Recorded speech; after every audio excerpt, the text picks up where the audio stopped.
لذلك من القواعد الكبرى في تعميق العلاقات كيف الناس يحبونك مباشرة، عندك شغلتين بس، سوي حاجتين بس الناس تحبك تأسر قلوبها حتى من أول لقاء. شغلتين: أن تشعره بالأهمية، تكنيه، تبتسم في وجهه، تستمع له، تشعره بالأهمية. لما تشعرني بالأهمية أنا أشعر أن لك أيضا أنت أهمية. الأمر الآخر أن تهتم باهتماماتي. لذلك القاعدة تقول في قضية أسر قلوب الناس هي أن تهتم بما يهتم به من تهتم به. ما في أجمل من واحد يكلمك عن شيء تحبه أنت، وما في أثقل من واحد يكلمك عن شيء هو يحبه. أقعد يسولف عن هوايته وأنت تمل. لذلك لما جاءت الصحفية الأمريكية تسوي مقابلة مع سجين أمريكي، تهمته أنه تزوج 233 حرمة، فجت تقول له: أنت كيف استطعت تخدع 233 حرمة؟ قال لها: ستوب، سؤالك خطأ، أنا ما خدعتهم. قالت: طيب كيف السؤال؟ قال: اسألي كيف استطعت أن تقنع 233 حرمة. قالت له: أوكي، كيف استطعت أن تقنع 233 حرمة؟ قال: بسيطة، كل واحدة إذا جلست معها كنت أحدثها عن نفسها. لذلك يذهب الوقت سريعا مع إنسان يكلمك عن اهتماماتك. مرة واحد اسمه ألبرت شالديني سوى دراسة بنى عليها أساس فن الإقناع كله، والدراسة هي التالي: راح درس سلوك أنثى الديك الرومي، شاف سلوكها، فاكتشف التالي: اكتشف أن أنثى الديك الرومي تحب أبنائها بشكل عجيب جدا، وإذا أرادت أن تحتضن أبنائها يجب أن يقول الابن الصوص يقول تشيب تشيب، وهو اسم النظرية بالمناسبة، اسمها نظرية تشيب تشيب. فاكتشف التالي أن أنثى الديك الرومي تحب أبنائها إذا قالوا تشيب تشيب. هو يعرف الآن ايش تحب، يبغى يعرف ايش تكره.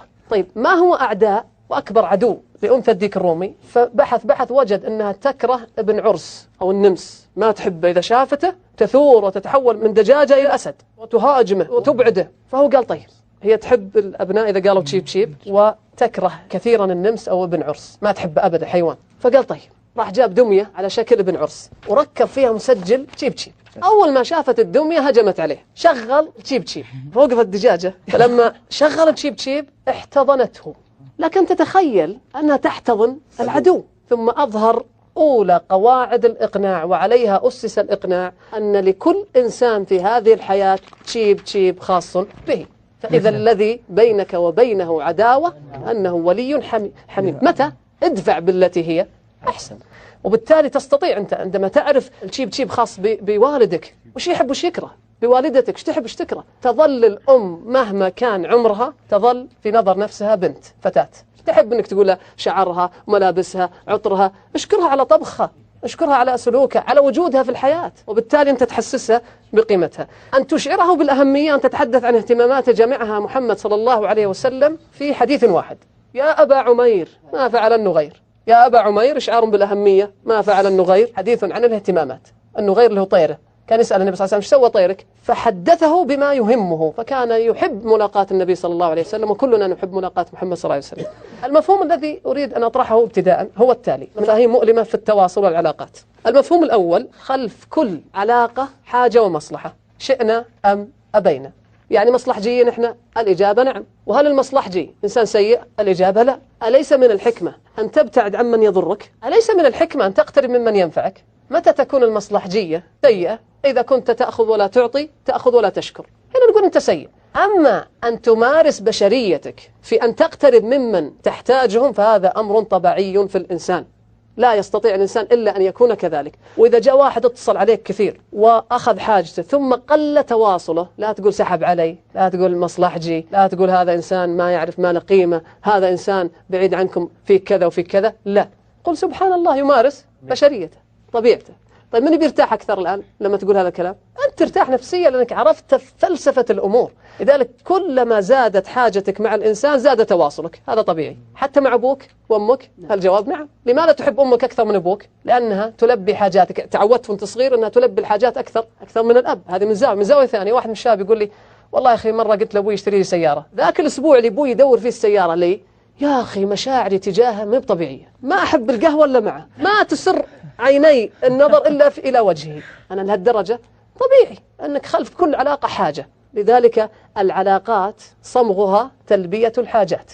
العلاقات صمغها تلبية الحاجات. لما تشوف علاقة تنفصل منك اعرف أنك لم تعد ذلك الإنسان الذي يقدم شيء لها، خلاص راح الصمغ. طيب هل الحاجة المقصود بها الفلوس؟ ولا لما تكون أنت مستمع لي جيد، أنت تلبي حاجتي، أنا أحب أجلس معك. لما وكل إنسان له تشيب خاص به، لما تلبي هذا التشيب أنا أرتاح في الجلوس معك. إذا خلف كل علاقة حاجة، لا تزعلون إذا أحد أخذ حاجته ما تواصل، هذا طبيعي. ليش؟ لأنك أنت قد سويتها مع واحد ثاني، لأن هذا طبيعة العلاقات. لذلك لما تيجي تسأل الناس تقول أول علاقات الناس أقوى ولا الآن؟ الجواب أول أقوى. تدرون ليش؟ أنا ما كنت أدري ليش. رحت سألت لي شايب من أهل الزلفي عمره 114 سنة، قلت له عمي أنا جايك من المجمع أبغى سؤال واحد، تعاصرت أجيال، من هو الرجال اللي له نعم في نظرك؟ فنظر إلي وسكت وكأنه يعيد الذكريات والمواقف.